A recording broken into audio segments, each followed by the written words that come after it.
My name is Michael Coates. I'm going to mute this. So we're talking about two different topics here this morning, the OWASP Cheat Sheet series and also the OWASP Codes of Conduct. So Colin will get up and talk about that second part in about 20 minutes. So what this is going to be is an introduction to the OWASP Cheat Sheets. Has anyone heard of that before? If you have, awesome. So the introduction will be perfect because most of you haven't. So this is actually really a pretty cool topic. Think about when you have a problem with security and say you're a developer and you're like, oh, XSS, that's bad. And you go to Google and you type in, what is XSS or how do I prevent? And then you go on this wild goose chase of information. And it's incredibly annoying. I mean, Google, yeah, it's great. You get to search. That's fantastic. But if you search for XSS, I think the first hit is an article from 2006 from Microsoft. That is not really helping people. When somebody has a security question, we have, I don't know, maybe 30 seconds while they're searching to give them the information they want, or they're either going to give up or they're going to trust information that's just totally wrong. There's actually a really good website out there that collects code snippets from books that are security vulnerabilities themselves. So we have these scenarios where if we don't make sure that the right information is getting into people's hands, they could get information that's either wrong or vulnerable itself, and that's certainly not good.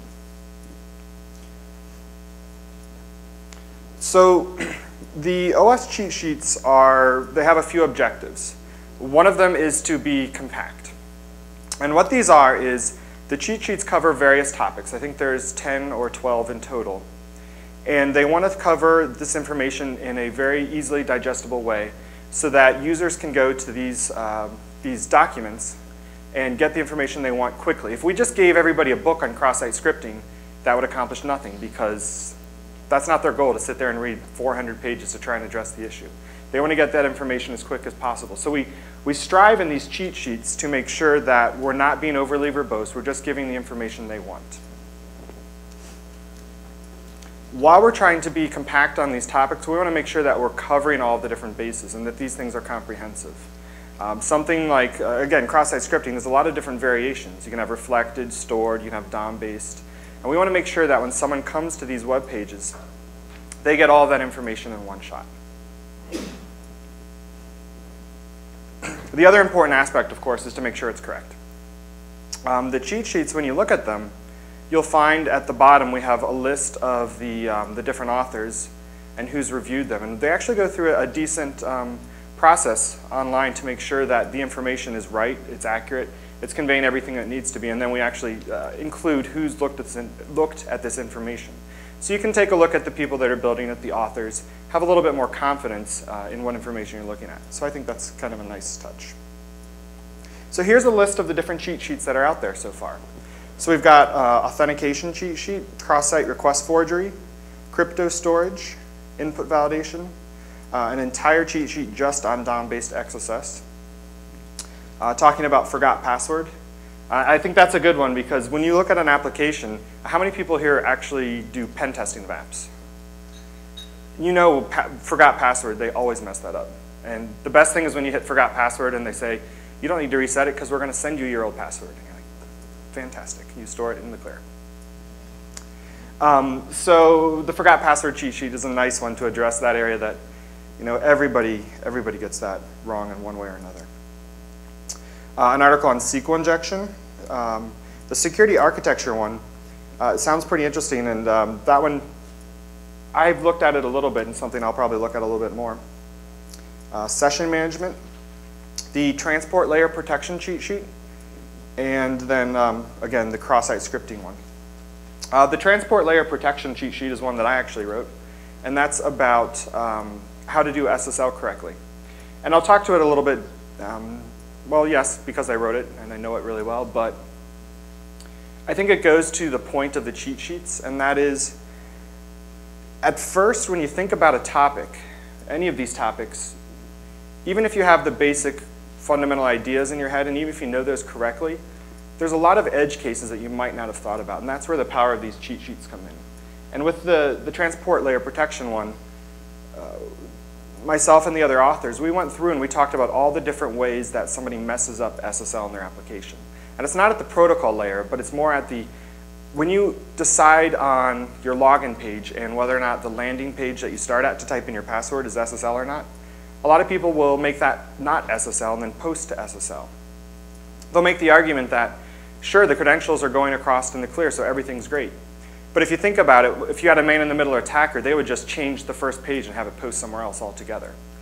And when you talk through that scenario, it makes sense. You're like, oh, of course, I wouldn't do that. But sometimes if you're not prompted to think about it, you might miss that. And that's kind of the value in these things, as we go through and step through all the different ideas and really lay out, these are the things you should be thinking about and the best way to really nail that home. There's also 3 other draft cheat sheets. So a cheat sheet's coming out on HTML5, web service security, and password storage. I haven't contributed to the password storage one, but I definitely have a few comments. Something to think about. The way we store passwords, the de facto is we hash passwords. And everybody's like, great, it's hashed. Everything is awesome and secure. The problem is our thinking with hashes is that it's a one-way operation. And that's true. Mathematically, hashing is one way. But with computing power, if you can test all the one-way operations in an hour, it doesn't serve any purpose because then you just brute force the password hash. And computing power now is such that we can do that for the standard hashing algorithms. So sure, MD5, you can say it's broken in some use cases, and it is. But when you go and say, oh, I use SHA-256 hashing, that doesn't really matter because the attacker will just brute force all of them. And you can say you use a per user salt, but that still doesn't really help because they can still brute force all passwords with a fair number of salts. So password storage is something interesting and something that we've been thinking about at Mozilla, where I'm at, is using something called bcrypt. I know I'm getting off topic here a little bit, but I consider password storage to be something that we all sort of say this is the way to do it, but in reality, it's really not as secure as it needs to be. And this is something where the cheat sheets can really drive that home. So that's something to look for as that comes out of draft. So here's a list of all the different authors that are contributing towards the cheat sheets. So really a large number of people, and it's pretty impressive. If this is something where you have information, again, just like everything we do here, jump on and help contribute, be an author. Some interesting statistics about how often people are coming to these pages. Over 350,000 views for the Crosssite scripting protection cheat sheet. And that's pretty cool because that was one of the first cheat sheets that came out. And it partially came out, again, to further the mission of what we're trying to do.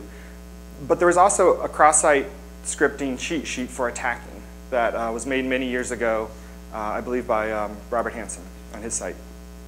And so when people would search for Crosssite scripting, that would be one of the top hits. And people would find out, yeah, you can break things. And then those were the most predominant attacks, too.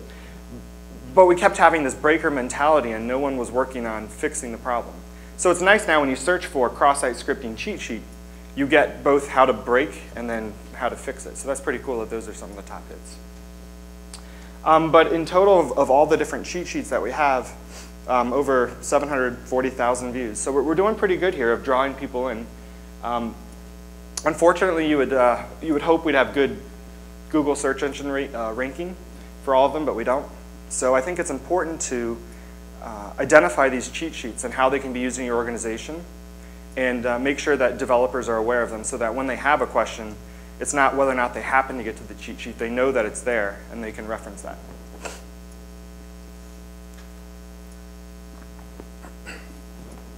So here's a little bit more information on some of the top cheat sheets. For example, these are the topics that are covered in the Crosssite scripting prevention. So the way this one is laid out and the way some of the other ones are laid out is in kind of a prescriptive manner of here are the rules. If you're concerned about Crosssite scripting, this is what you should or should not be doing. And this is nice because it steps through a relatively complex issue of the different points where user data could go. You could have user data that goes into the HTML body, and you could have Crosssite scripting there. You could have attribute-based Crosssite scripting where they escape a HTML attribute with like a double quote breakout and do like an onload event. Also, if you take user data and put it into JavaScript, that could be a Well, it is. It's a very common point of cross-site scripting and how to handle that. And then again, some of the things that you might not be thinking about, it's possible, and it has been in the past, to do cross-site scripting through a CSS style sheet.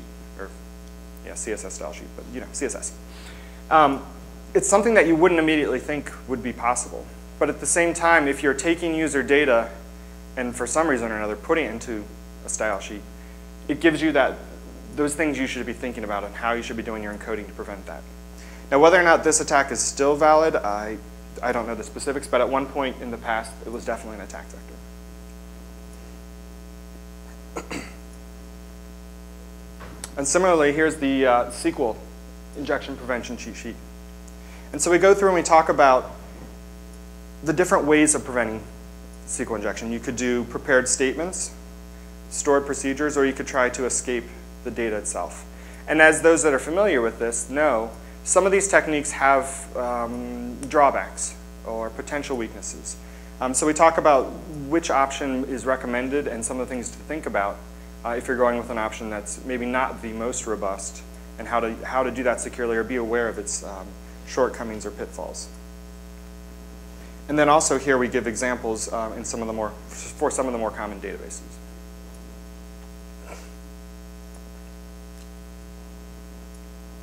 The CSRF cheat sheet is a good one because this is a topic where there's been a few different ways people have tried to prevent CSRF vulnerabilities in their applications. Something as common as doing the random CSRF token, or also ideas such as double submit of cookies. So there's a few different ways you can go about doing this, and again, you know, positives and negatives on which approach you choose. But we step through it and look at those. And while I don't think you can read this one, this is the transport layer protection one that I was talking about. We go through the different scenarios and talk about all the different ways that you could create a vulnerability in your application at the communication level, so to speak, where data could be disclosed to someone that's trying to intercept traffic.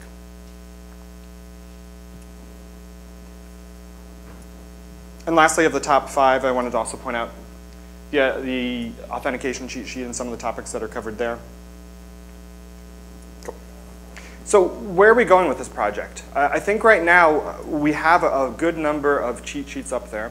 We've gone through the initial push of developing those. We're moving towards doing a revision across all of those to make sure that the information is current, easy to digest, and covering all the topics that we need to. Jim Manico is also helping lead this project. And I think that what we want to do next is find ways to better distribute it to people. The wiki is great. It's a good medium where people can interact. They can update in real time. But it'd be great to have all this condensed into one document where you can just take it away and hand it out. Perhaps a PDF, perhaps something we can get onto our mobile devices or our tablets through an ebook or something like that. Because we struggle with this topic again where we create awesome information, but then we have to find a way to get it to the people that are important. And that's something we obviously struggle with in organizations as well. Is we have the information, but we just want you to take a look. You know, just read that so that when you are coding your applications, you can have these things in mind. You can be thinking about them.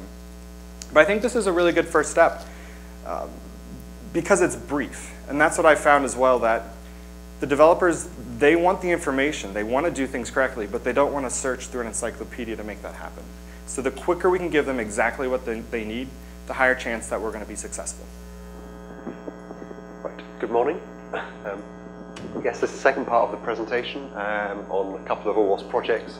I think as you saw yesterday during the lunchtime discussion, there was, you know, there's more than 100, almost 200 different projects. So what we try to do is give as much as information as possible about a number of different projects, and we've got the showcase room as well, where there are more things available to have a look at. I'm talking about a relatively new project, OWASP Codes of Conduct. I'm going to explain what it's about, what's included, where we're up to, and some words about compliance.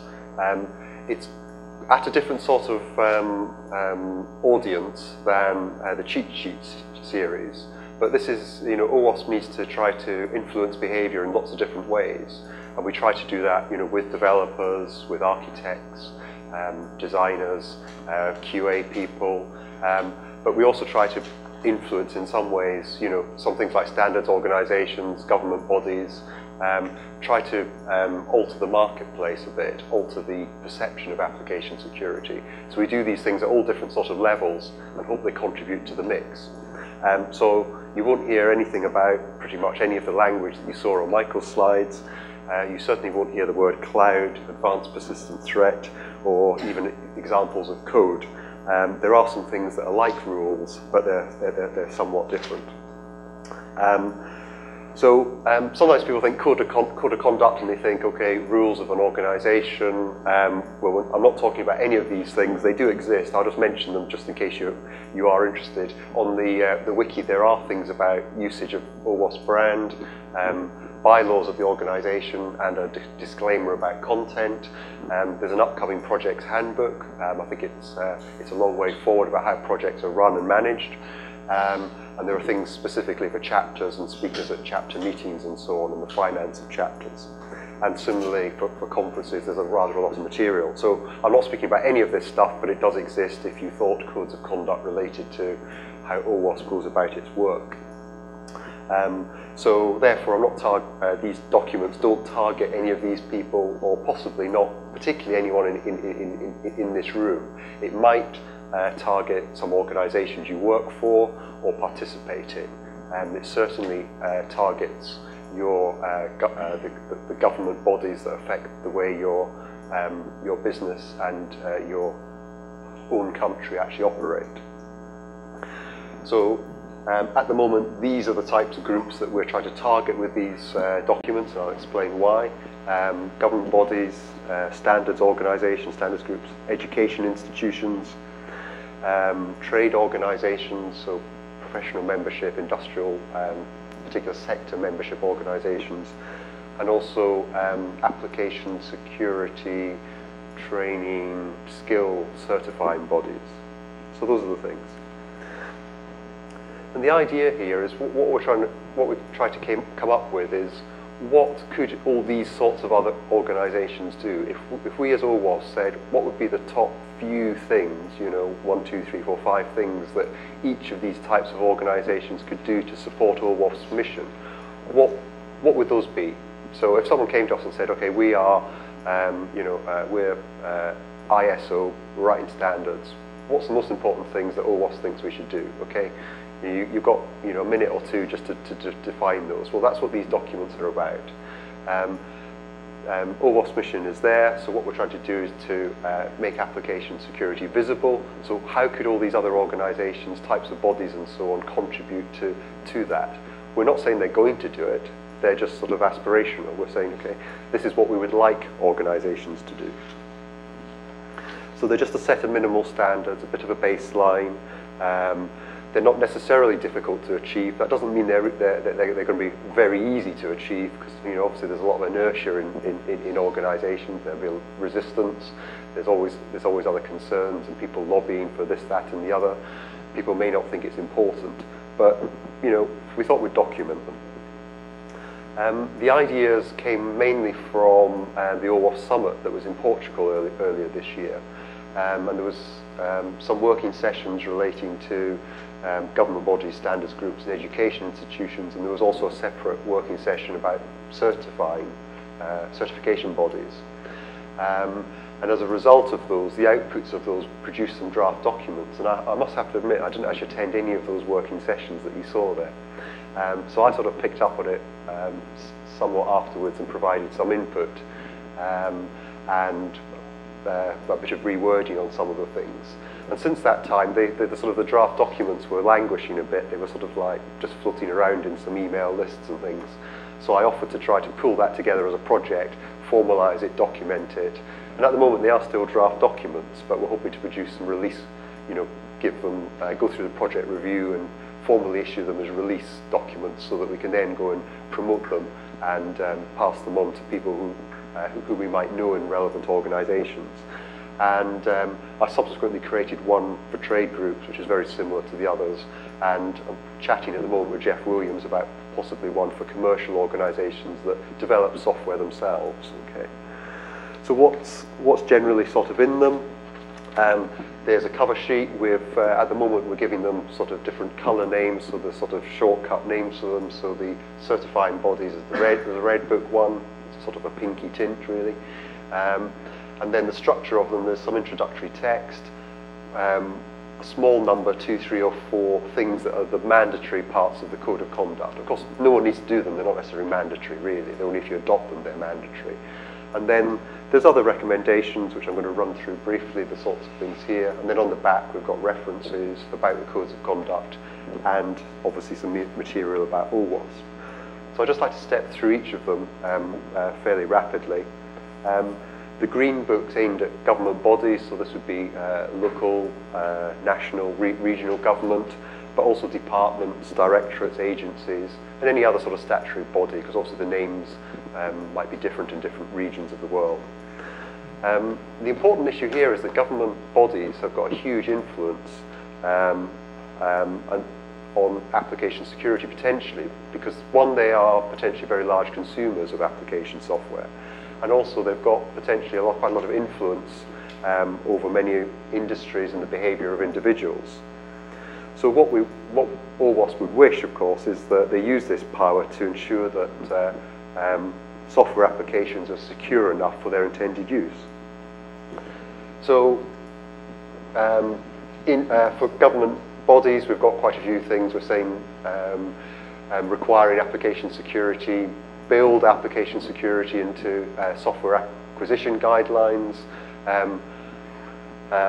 Number 3 is quite aspirational really, providing OWASP as sort of notice and comment when there's legislation and regulations possibly coming out in regard to application security. We try to do this a bit with things like responding to draft NIST documents and so on, but normally it's public comment periods, so we've got to try and look out for them and respond. It would be nice to be part of the initial invitation to develop those drafts, and we do try to work in that area. Obviously they need some sort of definition of application security and create and promote general awareness of, so government bodies have potentially got more scope for doing those types of things. The blue book relates to educational institutions, and of course as we know that with educational institutions which might be schools, colleges, other universities, anything to do with further education as well. It's important that we can try to get our message across to people who are perhaps maybe more in their formative ideas about programming, developing, and other IT-related courses. So what we want to try to do is to make sure that we get the right sort of values in their minds, so that we can expose them to good information in their sort of critical formative years. So we've got 3 things here, smallish sort of list. Actually having application security somewhere in the curriculum. Often that's not the case, even in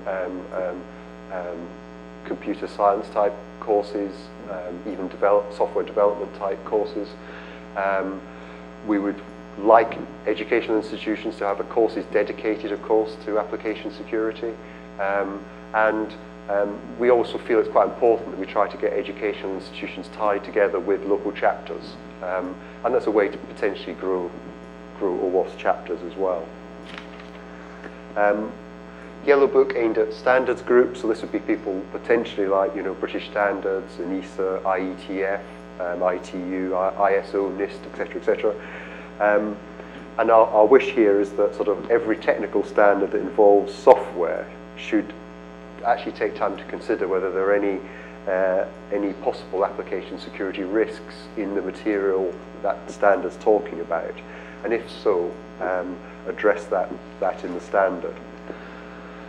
So include an application security section where relevant, again asking for comment on the standard, involve OWASP in that process, and come up with some obviously definition of application security, whatever that might mean. OWASP could come up with a definition. It doesn't necessarily mean that's relevant to everyone, every organization, every sector. So we don't really state what those things are. So you can see that they're quite wide, but they're potentially achievable. The purple book, this is the one aimed at trade organisations. I mean, obviously most businesses rely on their software applications, and trade organisations are in sort of a pivotal position to perhaps drive their membership to improve their knowledge, awareness, and robustness of their application security. So we see that trade organisations are a good way to try to leverage different sectors. We can't reach every company necessarily, and there are some sectors that are probably much less aware of this type of thing. So if we said, I don't know, legal profession, they've got a lot of sensitive data. Are they thinking about application security? Maybe not, don't know. So there's some trade professional bodies that might be the places to approach. Relatively short list of things, again, including application security in their codes of conduct, codes of compliance, their own type of membership requirements. You might get things in those now about privacy, possibly, data protection, if you're sort of a bit of a European aspect of it, but quite often you don't see too much about information security, let alone application security. And again, OWASP is quite willing to try to contribute to those efforts by having some feedback into them. And the last one that we've got as a significant draft at the moment is this red book to do with certification bodies. OWASP is not going to endorse any particular certifications for learning about application security. But we do know that they, obviously other certification bodies play an important role in this space. So it was thought it was worth just defining a small number of rules that try to set that scene. So it's important, obviously, that they don't misrepresent anything as being endorsed or supported by OWASP. And it comes a little bit down to the brand usage guidelines. And thus this having a visible disclaimer about being based on OWASP materials. So that's where we're up to. You can see there is some interrelationships between some of these things. There are some similarity about notice and comment periods. There are some things that are unique to each code of conduct. So those are the mandatory things within the codes of conduct. We also have some additional recommendations in each of them. So these are suggestions, not necessarily requirements. So obviously, for example, the third row down there, we'd love it if they were all OWASP supporters in some way, so become corporate supporters. Obviously, we don't really want to make that a mandatory requirement. It's a bit too inward-looking. It's not as important as if they did the other things that we've already talked about. And you can see there is some things that are common across the standards and the codes of conduct and other things which aren't. The question has come up on the mailing list recently about, well, if some body said, okay, yeah, I'm doing all this stuff, what do we want them to say about it? And I think there's a thought we actually need to define how they should refer to it, because we don't want people to say something like such and such complies with OWASP codes 100%, because that's a bit open to interpretation. Someone might think that actually means that they've done everything in the developer guide, the testing guide, covered everything in the OWASP top 10, and 10 and 11 to 99 potentially that aren't quite listed in the top 10 guide.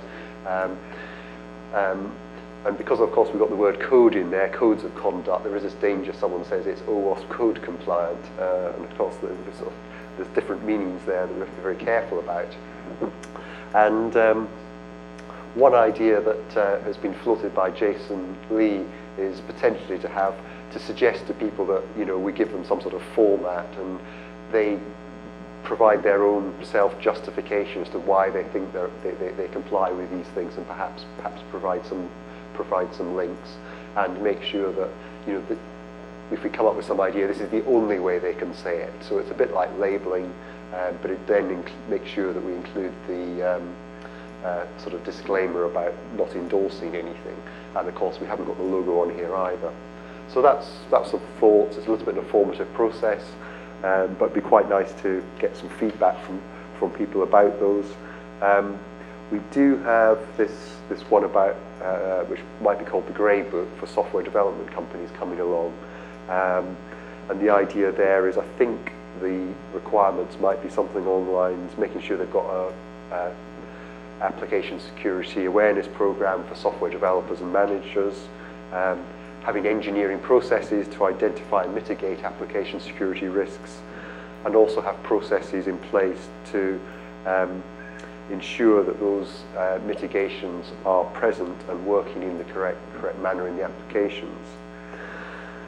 So over the next maybe few weeks or so, I'm going to finalize these version 1.1 documents, go through the OWASP project assessment process, which is there to ensure minimum quality standards on projects, release those and do some work to promote them. I think what I might do there is try to approach chapter leaders in different countries and say, okay, we've got these things, here's some draft letters, can you send them to local groups in your own countries? At the moment, they're all on the wiki, so you can download the PDFs and Word documents, and that's where I'm up to with it. So, okay, well, Michael and I will be around to talk about these things. Catch us and enjoy the rest of the day.